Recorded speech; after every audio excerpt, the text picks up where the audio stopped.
8वें वेतन आयोग 8th पे कमीशन के लिए केंद्रीय कर्मचारियों के लिए बच्चों की पढ़ाई के खर्च चिल्ड्रन एजुकेशन अलाउंस CEA को लेकर एक गुड न्यूज है। तो इस खबर को जरा ध्यान से सुनना, सभी लोग जो भी सरकारी कर्मचारी इंतजार कर रहे थे इस खबर का, उनके लिए एक बहुत अच्छी न्यूज है। नमस्कार, मैं हूं आपके साथ ममता तिवारी और आप देख रहे हैं न्यूज 18 का डिजिटल प्लेटफॉर्म। संचार मंत्रालय मिनिस्ट्री ऑफ कम्युनिकेशन के डाक विभाग ने हाल ही में अक्सर पूछे जाने वाले प्रश्न के जरिए CEA रिम्बर्समेंट रूल के नियमों को बिल्कुल स्पष्ट कर दिया है। अब कर्मचारियों को भत्ता लेने के लिए भटकना नहीं पड़ेगा। कितना पैसा मिलेगा समझिए। नए नियमों के मुताबिक सरकारी कर्मचारी हर महीने 2,812 रुपए 5 पैसे फिक्स्ड चिल्ड्रन एजुकेशन अलाउंस के हकदार हैं।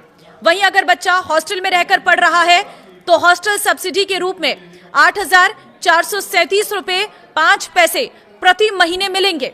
खास बात यह है कि खर्चे चाहे कम हुआ हो या ज्यादा, कर्मचारी को यह तय राशि ही मिलेगी। इसके अलावा जब भी महंगाई भत्ता यानी कि DA 50% बढ़ेगा तो ये भत्ता भी अपने आप 25% बढ़ जाएगा। प्रमुख शर्तें क्या है वो भी जान लीजिए। सरकार ने स्पष्ट किया है कि ये लाभ केवल कर्मचारियों के 2 बड़े बच्चों के लिए ही मिलेगा।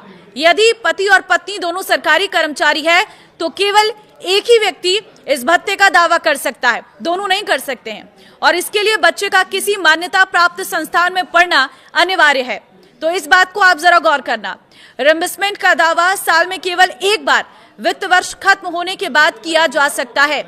NEP 2020 और प्री स्कूल पर बड़ी राहत।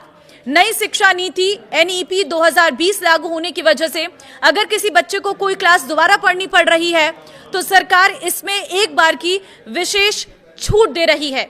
इसके अलावा क्लास 1 से पहले की 3 कक्षाओं यानी कि नर्सरी, LKG, UKG के लिए भी CEA मान्य होगा।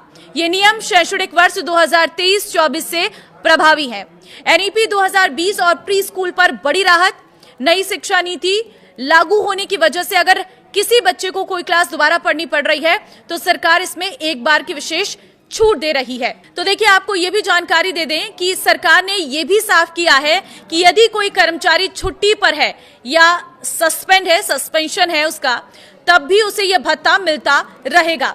रिटायरमेंट, बर्खास्तगी या सेवा से हटाए जाने की स्थिति में उस शैक्षणिक वर्ष के अंत तक भत्ता दिया जाएगा जिसमें कर्मचारी ने सेवा छोड़ी है। कोर्ट द्वारा बहाली के मामले में सक्षम प्राधिकारी के निर्णय के आधार पर भत्ता तय होगा। इस समय पूरे देश में 8वें वेतन आयोग को लेकर काफी चर्चा चल रही है। खासकर केंद्र सरकार के कर्मचारी और पेंशन लेने वाले लोग इसको लेकर काफी उम्मीद लगाए बैठे हैं, क्योंकि इससे उनकी सैलरी और पेंशन में अच्छा खासा इजाफा हो सकता है। वित्त राज्य मंत्री पंकज चौधरी ने कहा है कि सरकार ने 3 नवंबर 2025 को औपचारिक रूप से 8वें केंद्रीय वेतन आयोग की स्थापना की है।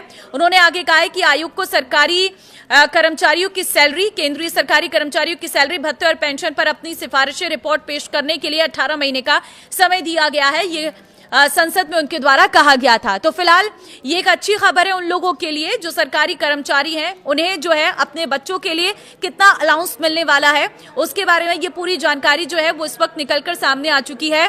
तो देखिए, इस खबर को आप जरा ध्यान से सुन लेना, ध्यान से पढ़ लेना। अगर आप एक सरकारी कर्मचारी हैं, अगर आप इंतजार कर रहे हैं कि आखिर कब आएगा ये नया रूल और कब ये 8th पे कमीशन लागू होगा, तो इसके लिए आपको थोड़ा और इंतजार करना पड़ेगा, क्योंकि अभी इसको लेकर चर्चाएं की जा रही हैं। जो कमेटी का गठन किया है वो कमेटी इस पर चर्चा कर रही है और जल्द ही इसको लेकर एक बड़ा ऐलान हो सकता है। अब हमारे साथ लगातार बने रहिए, इस खबर को लेकर लगातार आपको अपडेट देते रहेंगे। फिलहाल इस वीडियो को आप सभी के साथ शेयर कर देना ताकि सभी को पता चल सके कि 8th पे कमीशन के बीच केंद्रीय कर्मचारियों के लिए बच्चों की पढ़ाई के खर्च, चिल्ड्रन एजुकेशन अलाउंस कितना मिलने वाला है। नमस्कार।